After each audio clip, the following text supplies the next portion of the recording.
Hello friends, welcome back to my channel Divya biology classes. Friends, हम जो general science की एक सीरीज पढ़ रहे थे आरपीएससी फर्स्ट ग्रेड के लिए, जिसमें हमारे काफ़ी सारे टॉपिक्स हो चुके हैं। आज हम पढ़ रहे हैं पर्यावरण संरक्षण या एनवायरनमेंट प्रोटेक्शन।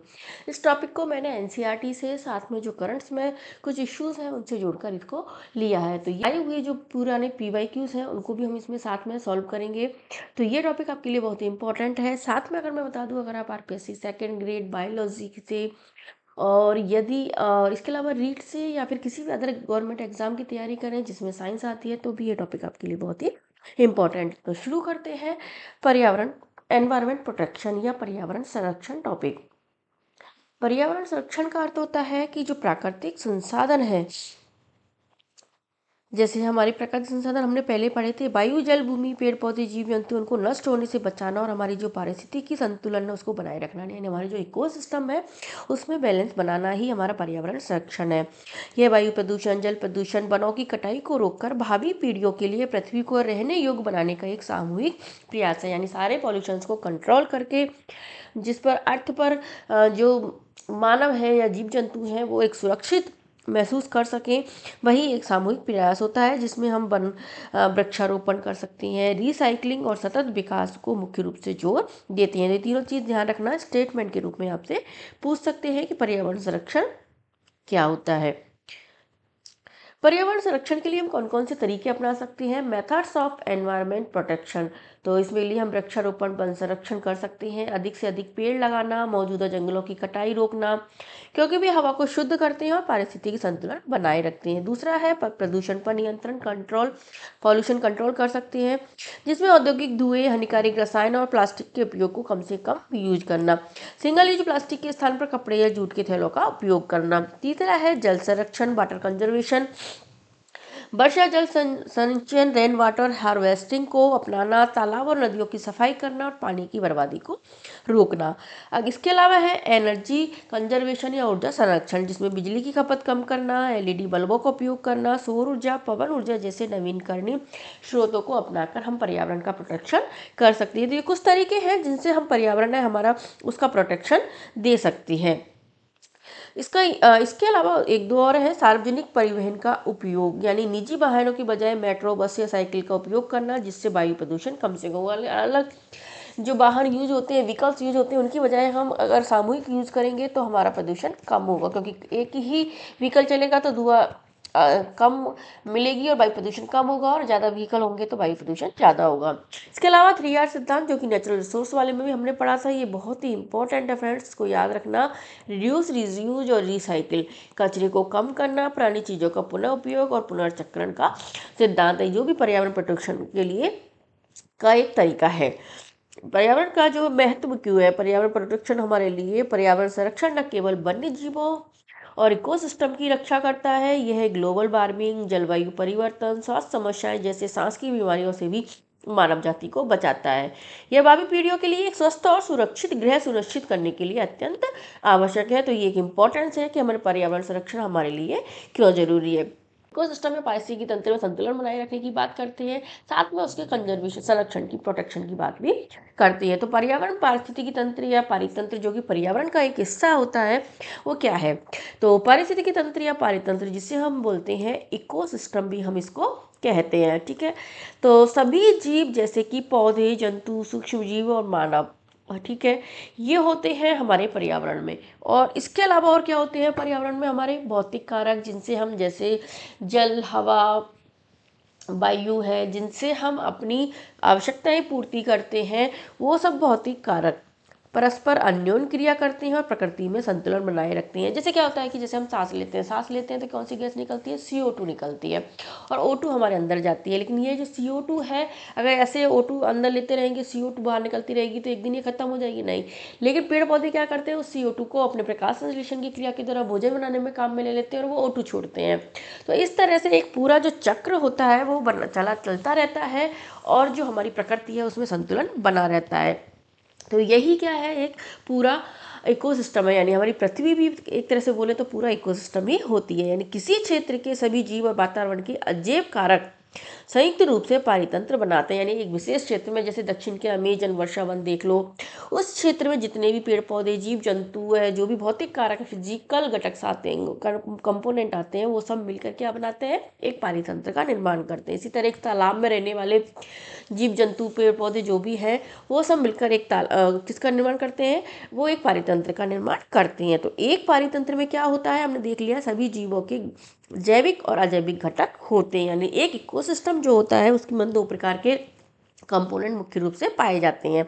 पहला है अजैविक घटक, जिन्हें एबायोटिक कंपोनेंट कहते हैं, जिसमें मुख्य रूप से हमारे फिजिकली या भौतिक जो कारक है वो इसमें आते हैं, जैसे ताप, वर्षा, वायु, मृदा व खनिज इत्यादि अजैविक घटक होते हैं। इसके अलावा दूसरे होते हैं जैविक घटक, बायोटिक कंपोनेंट, जिनको बोल सकते हैं जैसे सभी जीव, जैसे कि पौधे, जंतु, सूक्ष्म जीव, मानव, जो जैविक यानी जो भी जीव, पौधे, जंतु, सूक्ष्म जीव, मानव होती हैं, सब जो जीवित होते हैं वो सब जैविक घटक के अंतर्गत आते हैं। इंपॉर्टेंट है, ध्यान रखें। अब इसका एक एग्जांपल देखेंगे किस तरह से एक पारिस्थितिकी जो तंत्र है, इकोसिस्टम है, उसका निर्माण होता है। तो उदाहरण के लिए देखें, सभी सजीव जैसे पौधों में जैसे हम ले लें, घास ले लो, वृक्ष ले लो आदि, तथा मेंढक, कीट एवं पक्षी या मानव, ये सब परस्पर अन्योन्य क्रिया करते हैं और इनकी वृद्धि, जनन व अन्य क्रियाकलापों के लिए ये अजैविक घटकों पर निर्भर रहते हैं। तो ये सब मिलकर बनाते हैं क्या, एक इकोसिस्टम का निर्माण करते हैं। यानी इकोसिस्टम भी कई प्रकार के होते हैं, यानी मुख्य रूप से जो इकोसिस्टम है उनमें हम देखें तो दो प्रकार के होते हैं, जिनमें है एक प्राकृतिक यानी नेचुरल इकोसिस्टम और दूसरा है मानव निर्मित इकोसिस्टम होते हैं। मानव प्राकृतिक है, जो कि प्रकृति ने बनाए हैं, जैसे फॉरेस्ट है, जैसे मैंने बनाया दक्षिण के अमेजन वर्षा वन है, केरल तमिलनाडु के हमारे वन है। दूसरा हमारे जो तालाब है, झील है, ये जो प्रकृति के द्वारा बनाए हुए हैं। हमारा समुद्र है, जो भी एक एरिया में, जैसे रेगिस्तान है, जो भी एक एरिया में जहाँ पे जैविक अजैविक घटक आपस में परस्पर अन्योन्य क्रिया करते हैं, वही उसका इकोसिस्टम होता है। तो ये जो नेचर ने हमें बनाए हैं, दिए, ये सब प्राकृतिक होते हैं।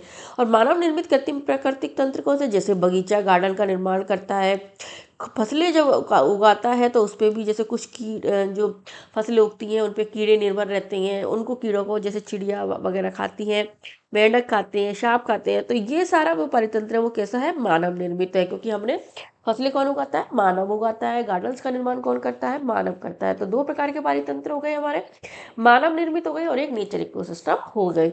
ठीक है, अब नेचर इकोसिस्टम है, वैसे देखें तो ये भी दो प्रकार के हो सकते हैं, मान सकते हैं इनको, एक स्थलीय होते हैं, एक जलीय होते हैं। स्थलीय मतलब जो भूमि से जुड़े हुए पारिस्थितिकी तंत्र है वो है स्थलीय, उनको बोलते हैं। और जो जल में होता है वो इकोसिस्टम दूसरा कौन सा होता है, वो जलीय इकोसिस्टम होता है। तो ये कॉमन सेंस है, आप इसमें भी इसको ऐसे भी समझ सकते हैं। पारितंत्र, अब ये जो इकोसिस्टम है उसके आधार पर जो जीव है उनके भी कई टाइप्स होते हैं, यानी अलग अलग प्रकार में इनको रखा गया है। ये इंपॉर्टेंट है। जीवन निर्वाह के आधार पर जीवों को उत्पादक, उपभोक्ता एवं अपघटक की श्रेणियों में रखा गया है, यानी उत्पादक, उपभोक्ता और अपघटक डिकम्पोजर्स में इसको डिवाइड किया गया है। पहला है उत्पादक, प्रोड्यूसर्स। उत्पादक, जैसे नाम से पता चल रहा है, उत्पादक क्या, जो कि उत्पादन करते हैं, किसका, भोजन का निर्माण करने वाले। जिन चीज़ों से हमें ऊर्जा प्राप्त होती है, जिन चीज़ों के निर्माण से, तो वो सब केवल कौन कर सकती हैं, पेड़ पौधे कर सकते हैं। तो उन्हीं को उत्पादक या प्रोड्यूसर्स कहते हैं। मुख्य रूप से आते हैं इसमें हरे पौधे और नील हरित शैवाल या ब्लू ग्रीन एल्गी इनको कहा जाता है। ध्यान रखना, उत्पादक के रूप में पूछ सकते हैं एग्जाम्पल कौन कौन से आते हैं, तो हरे पौधे और नील हरित शैवाल ब्लू ग्रीन एल्गी में आते हैं, यानी जिनमें प्रकाश संश्लेषण की क्षमता होती है, फोटोसिंथेसिस जो कर सकते हैं, और सूर्य के प्रकाश व क्लोरोफिल की उपस्थिति में कार्बनिक जो पदार्थ होते हैं, कार्बनिक पदार्थ कौन से हैं, कार्बन, ऑक्सीजन, नाइट्रोजन वगैरह होते हैं, उनको कार्बनिक पदार्थ जैसे कि शर्करा, शुगर, चीनी, स्टार्च में निर्माण कर सकते हैं, वही उत्पादक कहलाते हैं। तो उत्पादक ध्यान हो गए कौन कौन से हो गए, पहली बात। तो दूसरा ये क्या कर सकते हैं, ये जो कार्बनिक पदार्थ हैं उनको कार्बनिक पदार्थों में बदलने की क्षमता रखते हैं, किसकी उपस्थिति में, सूर्य और क्लोरोफिल की उपस्थिति में। तो ये इंपॉर्टेंट है।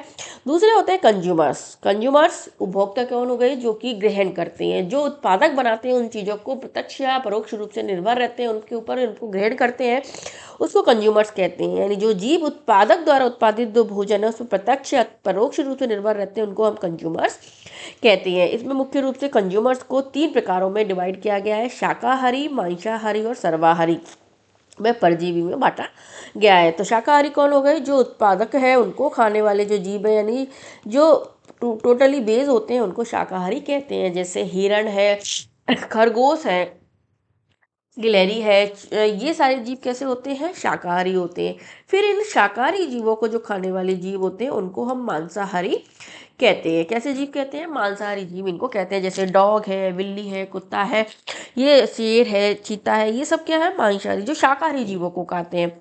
फिर ये जो एक प्रकार के जीव होते हैं सर्वाहारी, जिसमें मुख्य रूप से कौन आता है? एक तो हमारा मानव आता है, ठीक है। और ये जीव कैसे होते हैं? सर्वाहारी होते हैं, यानी जो किसको खाते हैं? मांसाहारी भी होते हैं, नॉन वेज भी होते हैं और वेज भी होते हैं, उनको सर्वाहारी कहते हैं। या फिर परजीवी, यानी जो ऐसे जीव जो दूसरे जीवों पर निर्भर रहते हैं, जैसे सूक्ष्म जीव होते हैं, जीवाणु है, बैक्टीरिया है, कवक है, ये सब कैसे हैं? परजीवी होते हैं।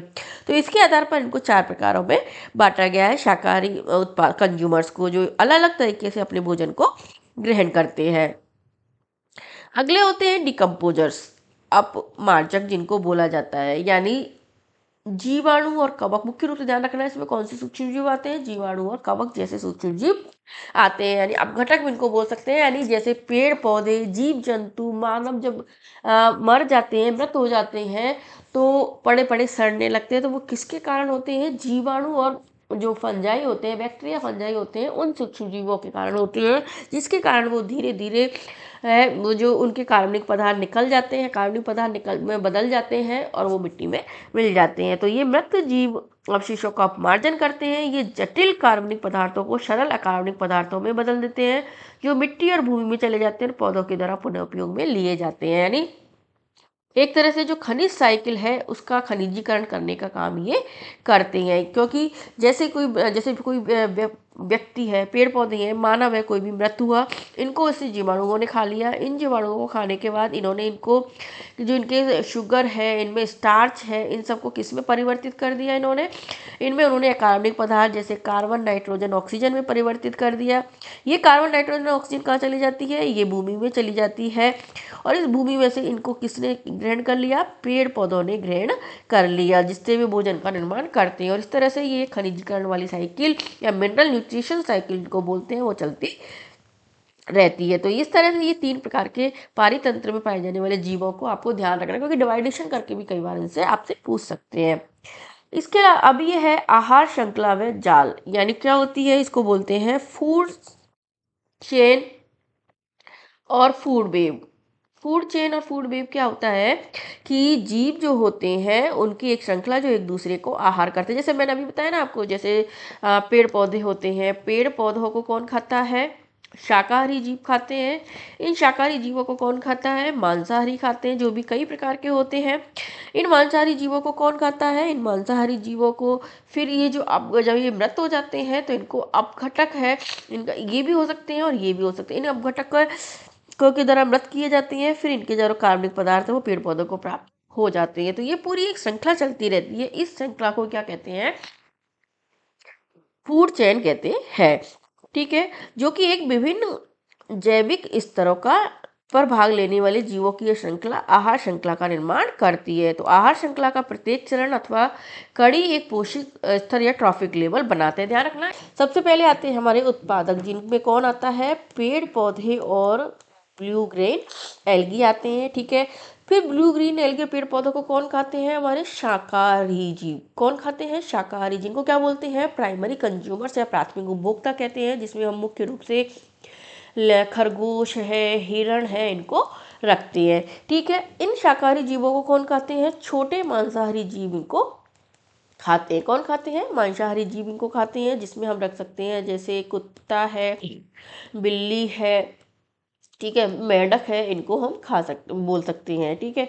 ये मांसाहारी जीव होते हैं, जिनको द्वितीयक उपभोक्ता भी कहते हैं। फिर इन मांसाहारी जीवों को कौन खाते हैं? बड़े मांसाहारी जीव खाते हैं। कौन से जीव? बड़े मांसाहारी जीव इनको खाते हैं, ठीक है।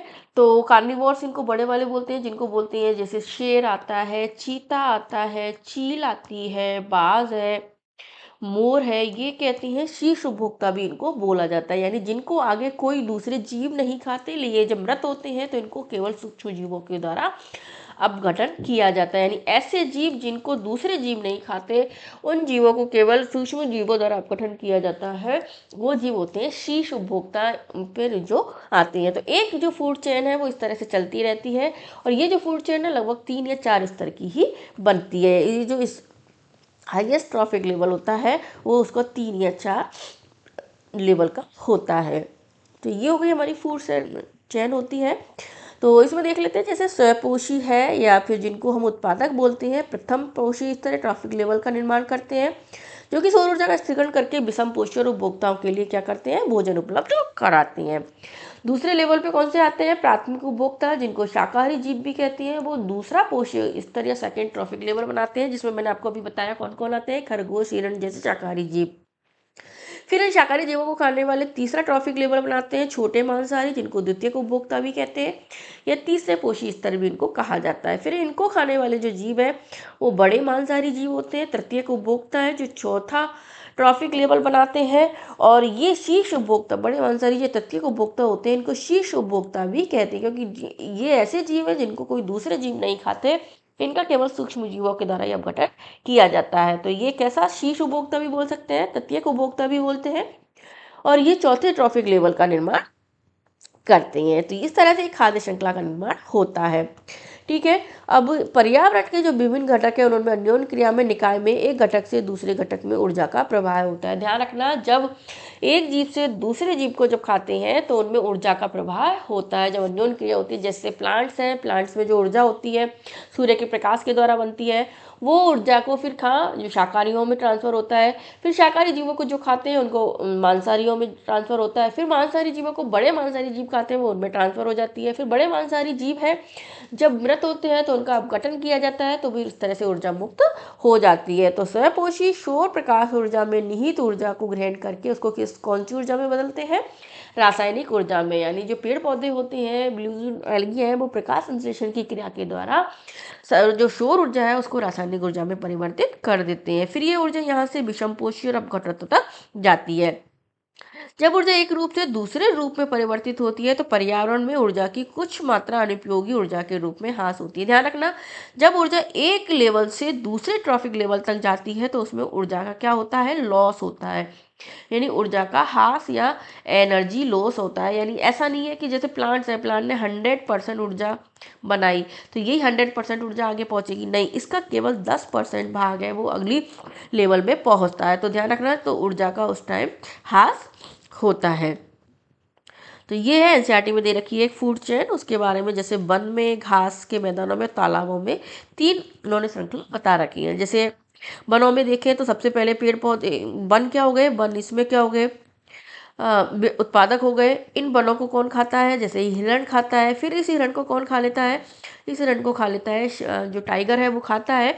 तो इस तरह से एक श्रृंखला का निर्माण होता है। दूसरी श्रृंखला है जैसे घास, घास के मैदानों में है, ये घास है, घास क्या हो गए, उत्पादक हो गए। इन घासों को कौन खाते हैं, छोटे कीड़े मकोड़े खाते हैं, कौन खाते हैं, कीड़े खाते हैं। तो ये हो गए शाकाहारी जीव हो गए, कीड़े। ठीक है।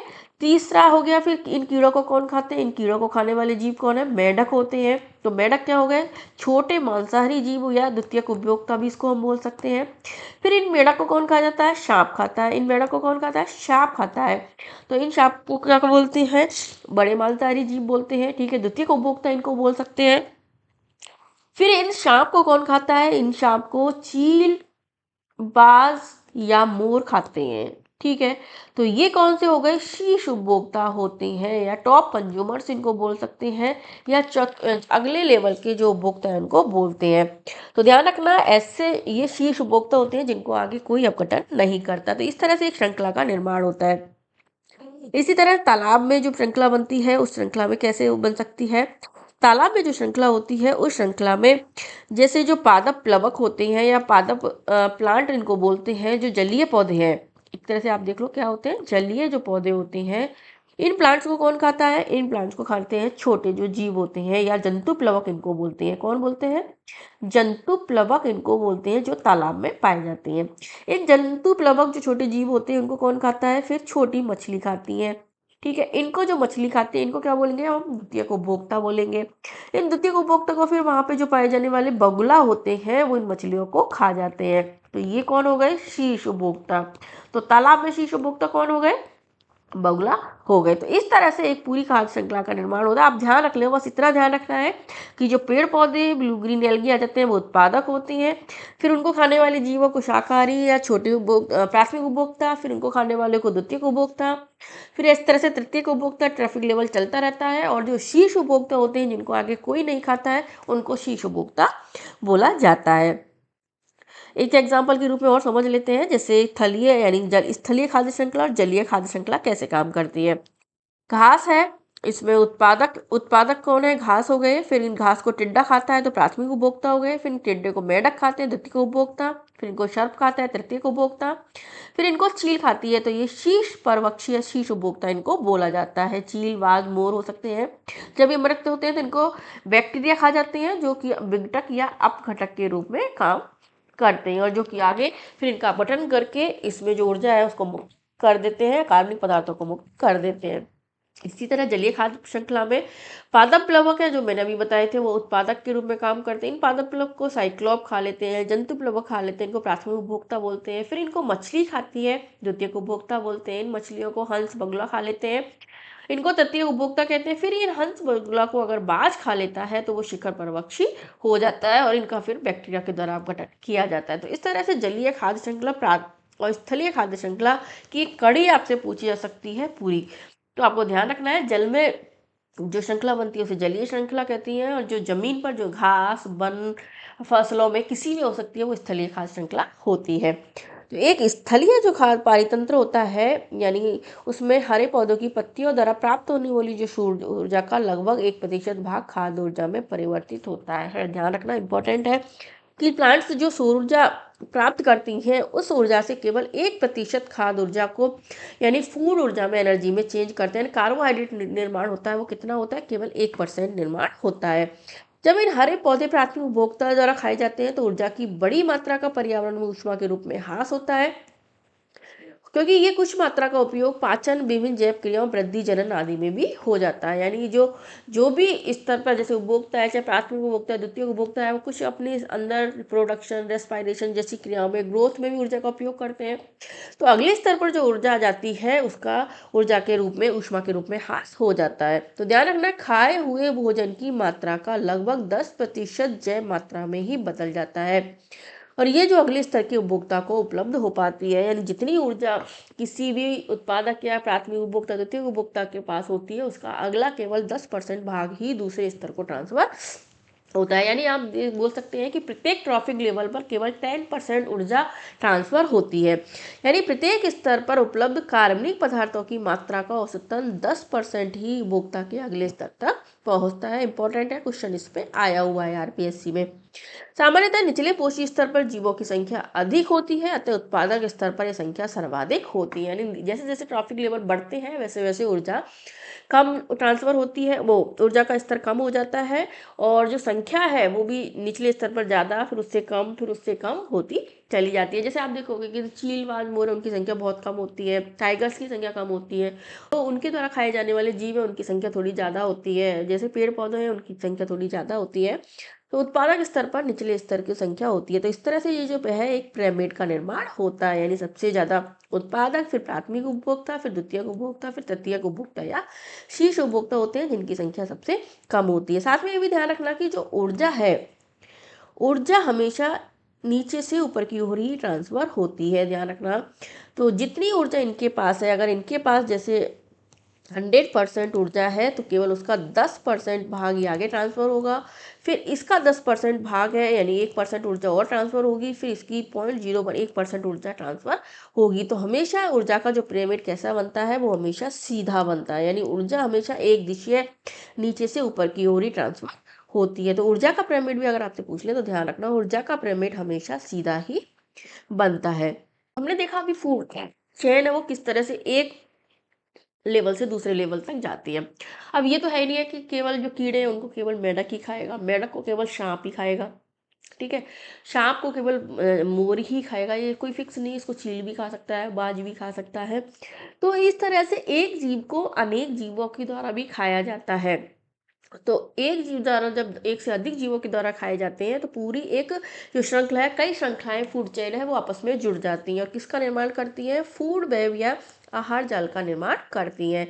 यानी प्रत्येक जीव दो अथवा अधिक प्रकार के जीवों द्वारा खाया जाता है तो श्रम अनेक प्रकार के जीवों का आहार बनते हैं। अतः एक सीधी आहार श्रृंखला की बजाय जीवों के मध्य आहार श्रृंखला है वो एक ब्रांचेस के रूप में होती है और ये शाखान्वित श्रृंखला है वो एक जाल का निर्माण करती है, उसे ही आहार जाल कहती है, उसे क्या कहते हैं, फूड वेब कहते हैं। जब भी यानी एक से अधिक खाद्य श्रृंखलाएं जब जुड़ जाती हैं, जो एक जीव है वो अनेक जीवों द्वारा खाया जाता है तो उसे फूड वेब का निर्माण होता है। जैसे अनेक प्रकार, जैसे पेड़ पौधे हैं, पेड़ पौधों को किसने खा लिया, छोटे जीवों ने खा लिया, इसको मछली ने खा लिया। ठीक है, इस मछली को बगुले ने खा लिया, फिर इस बगुले या हंस को टाइगर ने खा लिया, तो एक श्रृंखला ये बन गई। दूसरा है ये जो वन है, वनों में हिरण पाई जाती है, हिरण को टाइगर ने खा लिया तो एक श्रृंखला बन जाती है। घास है, घास में जैसे इस घास को मेंढक ने खा लिया, मेंढक को सांप ने खा लिया, इस सांप को बाज ने खा लिया। दूसरा, हाँ, इसके अलावा जैसे इन पेड़ पौधे हैं, इन पेड़ पौधों को कीड़ों ने खाया, इन कीड़ों को जैसे चूहों ने खा लिया, चूहों ने पेड़ पौधों को भी खा लिया, फिर इनको बिल्ली ने खा लिया, फिर बिल्ली को बाज ने खा लिया, कुत्ते ने खा लिया, तो इस तरह से एक मोर ने खा लिया। इस तरह से एक खाद्य श्रृंखला का जो बहुत सारी खाद्य श्रृंखलाएं हैं वो मिलकर क्या बनाती है, फूड वेब का निर्माण करती है, जो अनेक खाद्य श्रृंखलाओं को जोड़ती है, या अनेक जो जीव है वो एक से अधिक प्रत्येक स्तर पर अनेक जीवों द्वारा खाए जाते हैं। एनर्जी फ्लो, अब जब ये खाद्य श्रृंखला बनती है या जो फूड वेब बनता है उसमें एनर्जी का फ्लो कैसे होता है, तो ऊर्जा का प्रवाह इनमें एक दिशा अथवा एक दिशा में होता है। ध्यान रखना, मैंने अभी आपको बताया कि ऊर्जा का प्रवाह हमेशा नीचे से ऊपर की ओर होता है, यानी एक दिशा में ही होता है। ऐसा नहीं है कि ये वापस से लौट के आ जाएगी या फिर इस तरह से उल्टा पुल्टा ट्रांसफर नहीं होता है। स्वयंपोषी जीवों द्वारा ग्रहण की गई ऊर्जा पुनः सौर ऊर्जा में परिवर्तित नहीं होती है और शाकाहारियों को स्थानांतरित की गई ऊर्जा पुनः उत्पादक को या स्वयंपोषी जीवों को उपलब्ध नहीं होती है। ध्यान रखना, ऊर्जा का प्रवाह नीचे से ऊपर की ओर ही होता है। जैसे विभिन्न पोषी स्तरों पर क्रमिक स्थानांतरित होती है और अपने पहले स्तर के लिए वापस से उपलब्ध नहीं होती है।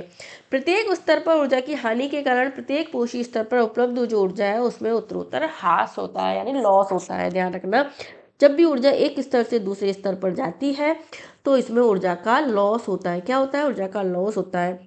और प्रत्येक ट्रॉफिक लेवल पर स्थानांतरण ऊर्जा में केवल 10% ऊर्जा का ही एक पोषी स्तर से अगले पोषी स्तर पर पहुंचती है।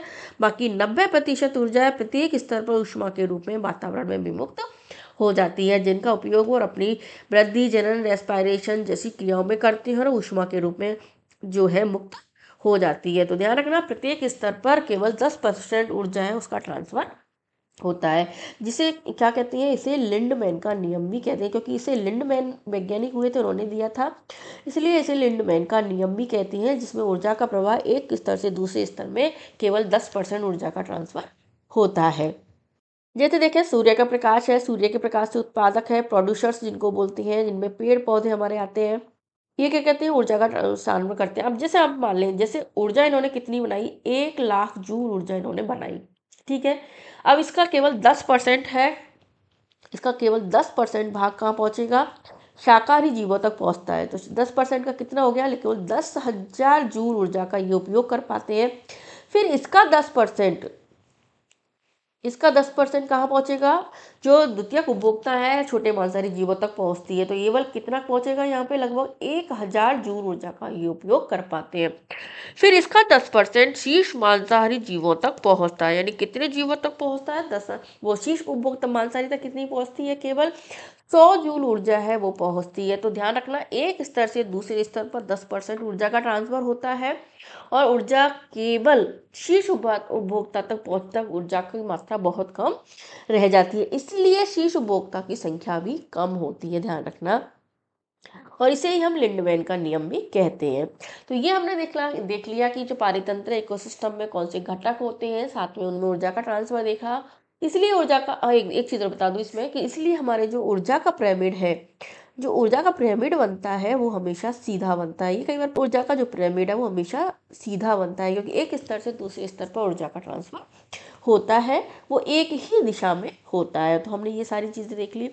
अब है कि जो आहार श्रृंखला में जब एक जीव से दूसरे जीव में ऊर्जा का ट्रांसफर होता है, कार्बनिक पदार्थों का ट्रांसफर होता है, तो उसमें क्या होता है कि कुछ जो टॉक्सिक पदार्थ हैं अगर एंट्री कर जाते हैं, जैसे वायु प्रदूषण के द्वारा, जल प्रदूषण के द्वारा, तो वो टॉक्सिक पदार्थों की मात्रा निरंतर बढ़ती जाती है प्रत्येक ट्रॉफिक लेवल पर। ध्यान रखना, ऊर्जा का तो हमने देखा था ये ट्रांसफर कम होता है, लेकिन जब क्रमिक पोषण स्तर है उस पे प्रत्येक ट्रॉफिक लेवल पर कोई भी अगर टॉक्सिक पदार्थ जाता है तो उस टॉक्सिक पदार्थ की सांद्रता में वृद्धि हो जाती है।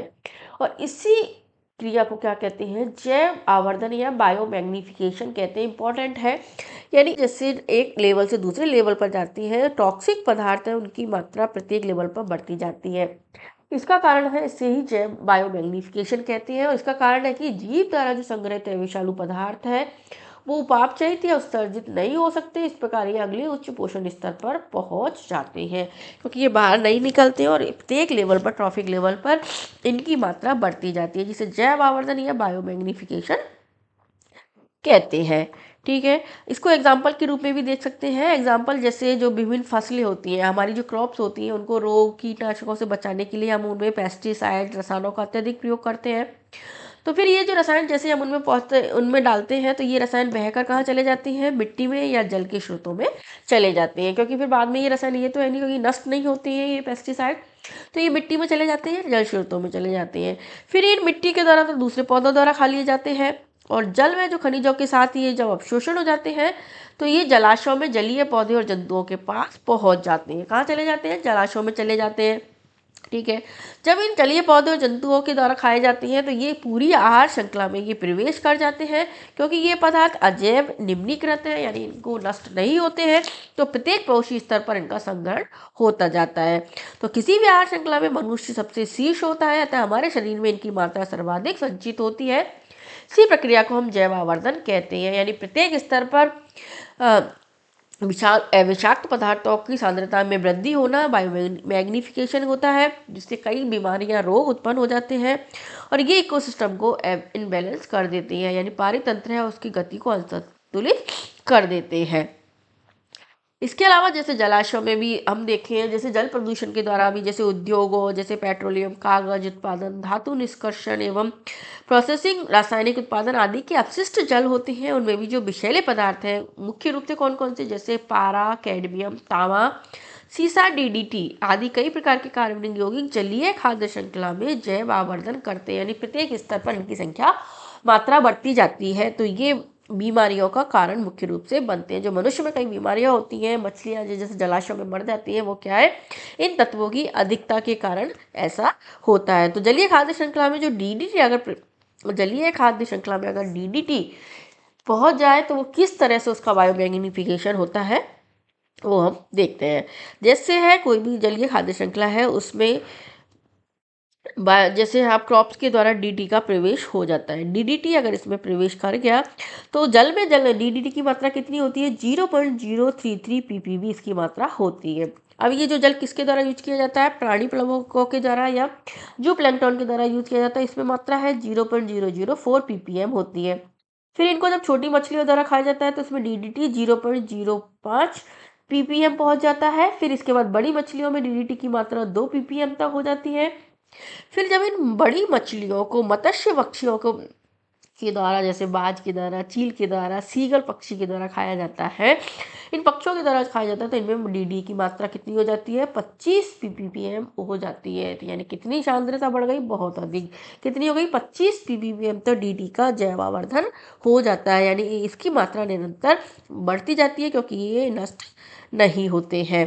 तो इस तरह से जलीय श्रृंखला में डीडीटी का आवर्धन होता है। तो यानी क्रमिक पोषण स्तरों पर डीडी की सांद्रता बढ़ती जाती है। जल में सांद्रता कितनी थी, 0.03 ppb, जिसे पार्ट्स पर बिलियन कहते हैं, और अंत में जैव आवर्धन में पक्षियों के द्वारा कितनी हो गई, 25 ppm इसकी मात्रा हो जाती है।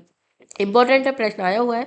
सीगल समुद्री पक्षी होता है जिसमें सर्वाधिक डीडीटी पाया जाता है। क्यों, क्योंकि ये जो मछलियों को खाता है प्रत्येक स्तर पर डीडी की मात्रा बढ़ती है, तो सीगल समुद्री पक्षी है उसमें सर्वाधिक डीडीटी पाया जाता है। तो ये पक्षियों को कैसे नुकसान पहुंचाता है, पक्षियों में जैसे जैसे डीडीटी की उच्च सांद्रता कैल्शियम उपापचय को नुकसान पहुंचाती है, जिसके कारण उनके अंड कवच या जो शेल एग शेल है वो पतला हो जाता है, और ये समय से पहले फट जाता है, जिसके कारण जो बर्ड पॉपुलेशन है उनकी संख्या कम हो जाती है। जैसे उनके बच्चे ही पैदा नहीं होंगे तो फिर वो धीरे धीरे पक्षियों की संख्या कम हो जाती है। यानी बर्ड पॉपुलेशन को कम करने का सबसे मुख्य कारण क्या है, डीडीटी होता है। तो ये भी इम्पोर्टेंट है, आपसे पूछ सकते हैं स्टेटमेंट के रूप में। और ये भी पूछ सकते हैं कि इसमें पक्षियों में कितनी मात्रा होती है, सबसे ज़्यादा डीडीटी किस में पाया जाता है। अभी हमने पढ़ा डीडीटी, अब इसके ऊपर भी क्वेश्चन आया हुआ है। तो डीडीटी जो रासायनिक केमिकल है, ठीक है, रासायनिक पदार्थ है, उसको इसमें क्या किस तरह से ये बनता है।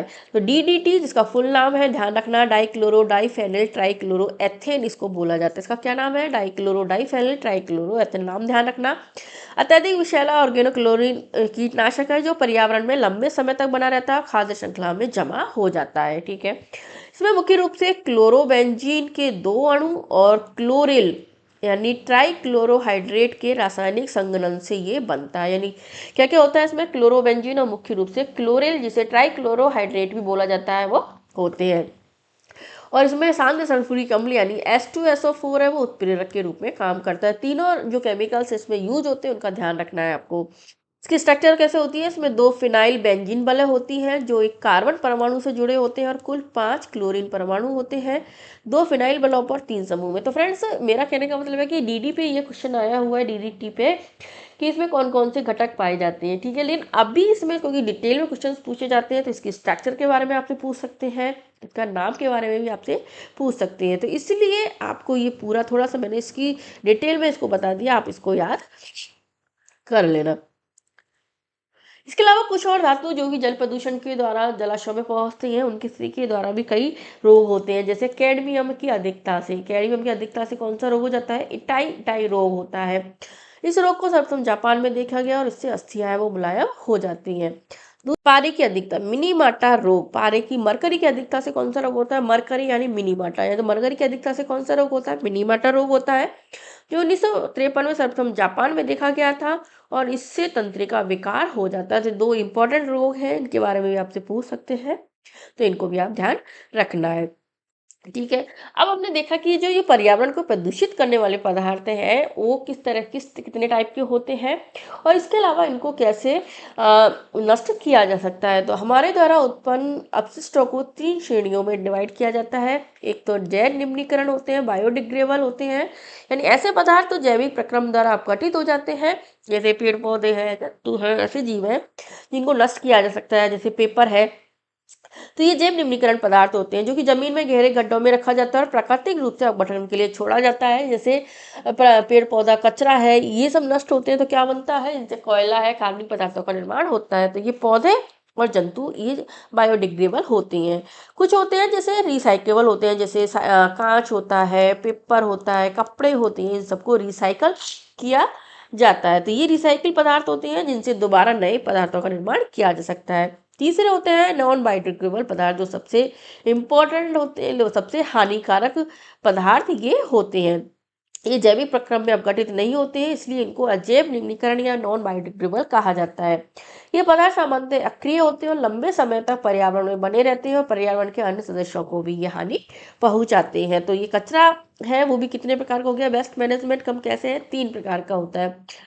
तो इनका तो बस एक ही उपाय है, इसमें मुख्य रूप से पॉलीस्टीरीन प्लास्टिक आती है, इसका मुख्य रूप से एक ही उपाय है, इनका कम से कम यूज किया जाए। तो इस आधार पर 3 प्रकार के हमने कचरा का या बायोडिग्रेडेबल और नॉन बायोडिग्रेडेबल पदार्थों को देख लिया। अब सबसे इम्पोर्टेंट टॉपिक, 2 इम्पोर्टेंट टॉपिक हैं जो पर्यावरण से संरक्षण या प्रोटेक्शन से संबंधित है। एक है ग्रीन हाउस इफेक्ट।